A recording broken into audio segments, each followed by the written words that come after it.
नमस्कार, times of Swaraj में आप सबों का स्वागत है और मैं हूं संतोष सिंह।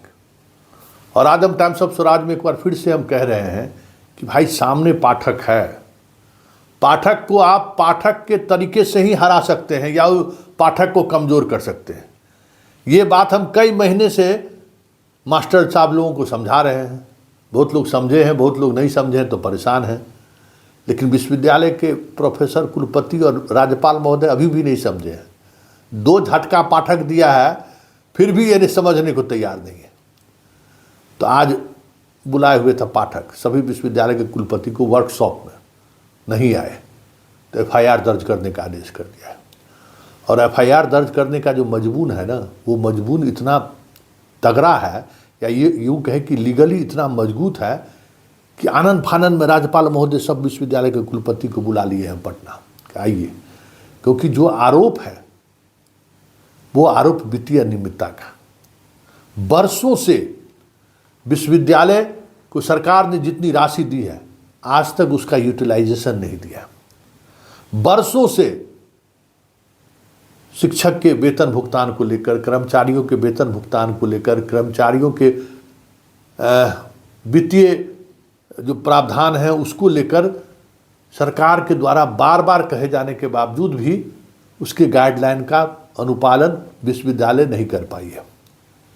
और इसलिए के पाठक ने वित्तीय अराजकता की बात करते हुए एफआईआर दर्ज करने की आदेश किया। उन्होंने अपने पत्र में ये भी लिखा है कि कैसे उनको बार बार वित्तीय संवर्धन कैसे हो, किस तरीके से खर्च करना है, इसको लेकर विश्वविद्यालय से लगातार संवाद हो रहा है। लेकिन किसी भी परिस्थिति में सहयोग करने को वो तैयार नहीं है। और हजारों करोड़ रुपया जो बिहार सरकार ने विश्वविद्यालय को दिया है उसमें उन्होंने किस तरीके से खर्च किया, वो राशि कहाँ है, इसकी कोई जानकारी शिक्षा विभाग को नहीं है। शिक्षा विभाग ने इस बार महालेखाकार को भी लूप में लिया है, जिसकी चर्चा कुलपति करते थे कि हम एजी से जांच कराएंगे। लेकिन अभी तक एजी से जांच शुरू नहीं हुआ है, एजी के द्वारा ऑडिट नहीं शुरू हुआ है। कहते ना राज्यपाल, अभी तक ऑडिट शुरू नहीं हुआ है विश्वविद्यालय में। तो के पाठक ने उसको पकड़ लिया है कि भाई पैसा जो आपको दे रहे हैं वो पब्लिक मनी है ना, उस मनी को आप कैसे खर्च कर रहे हैं और खर्च करने को लेकर जो सरकार का प्रावधान है उस प्रावधान का आप अनुपालन कर रहे हैं या नहीं कर रहे हैं, ये सारी बातें उन्होंने पत्र में लिख डाला है। अब परेशानी में है सब कोई। अकाउंट फ्रीज है, चाह के भी राज्यपाल अकाउंट नहीं खुलवा पाते हैं क्योंकि भाई सरकार अकाउंट तो सरकार, पैसा ट्रांसफ़र सरकार करती है तो बैंक तो सरकार की बात मानेंगी। सारे विश्वविद्यालय में जितने भी तरह के ट्रांजैक्शन हैं सारे ट्रांजैक्शन बंद हैं।